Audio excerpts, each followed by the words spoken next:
The dining room of Kingsley's, Manhattan's most exclusive restaurant, had never been this silent.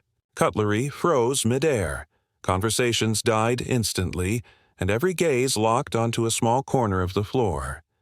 10-year-old Lucas Montgomery, his thin legs trapped in metal braces, was trembling. Still, he extended his hand toward Diana Johnson, the restaurant's only black waitress. The live piano had just started playing, and without warning, the boy had asked her to dance. "Sir, control your son," barked Manager Thornton. "This is not a dance hall, and our staff are not here to entertain." At the table, Richard Montgomery, billionaire investor, feared power broker, and Lucas's father, stiffened. He hadn't taken his son out in public since the car accident 2 years earlier that left the boy partially paralyzed. His instinct was to shut it down. "Lucas, sit." But Diana didn't move.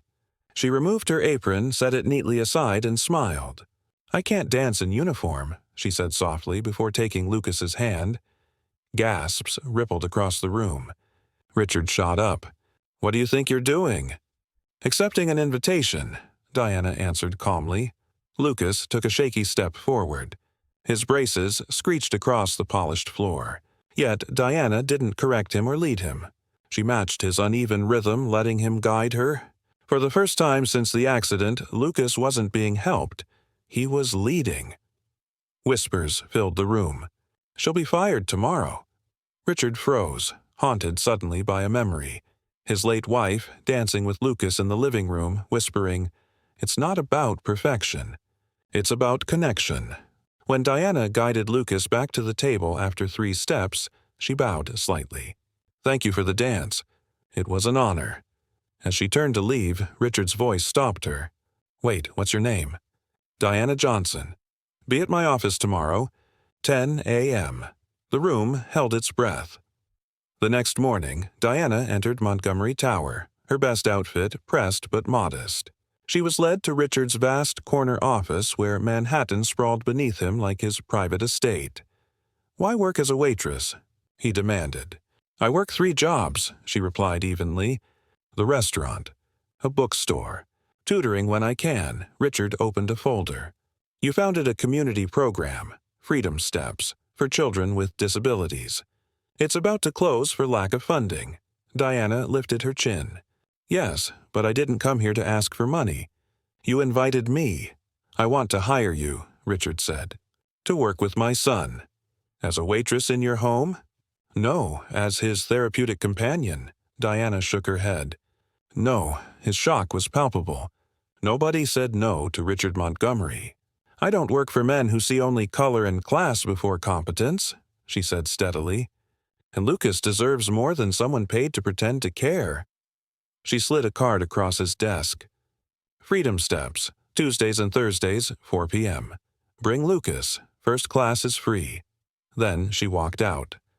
A week later, Diana's sister Zoe nearly dropped her clipboard. "There's a Bentley outside, and Richard Montgomery is in it." Through the window, Diana saw Lucas in the back seat, his eyes pleading. To everyone's shock, Richard stepped out too, awkwardly dressed down but still radiating wealth. Inside the modest studio, Lucas joined children in wheelchairs, with prosthetics and with braces like his own, moving to music that seemed chaotic but free. Richard frowned. "This isn't therapy." "No," Diana said. "It's freedom." That day, Lucas attempted something extraordinary. He removed one brace and, unsteady but determined, took a step entirely on his own. The room erupted. Cameras flashed. And Richard, for the first time in years, felt tears sting his eyes. When reporters pressed him, he surprised everyone, even himself. "The hardest thing for someone like me," he admitted, "is realizing when we're wrong. The Montgomery Foundation will fully fund Freedom Steps for the next 5 years, with Diana Johnson retaining complete autonomy." Months later, construction began on the Freedom Steps Rehabilitation Center. It wasn't glamorous, but it was revolutionary, built by and for the children it served.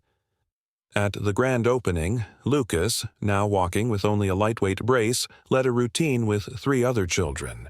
His movements weren't perfect, but they were his. Richard watched, not intervening, only present. Diana stood beside him. "He doesn't need you to hold him anymore," she said quietly. "No," Richard agreed, "but he still needs me here." When asked what he had learned, Richard looked into the cameras. That leadership isn't about forcing people down the path you choose. True leadership is having the humility to follow when someone shows you a better way. A year later, Freedom Steps had expanded nationwide. Diana received a national award.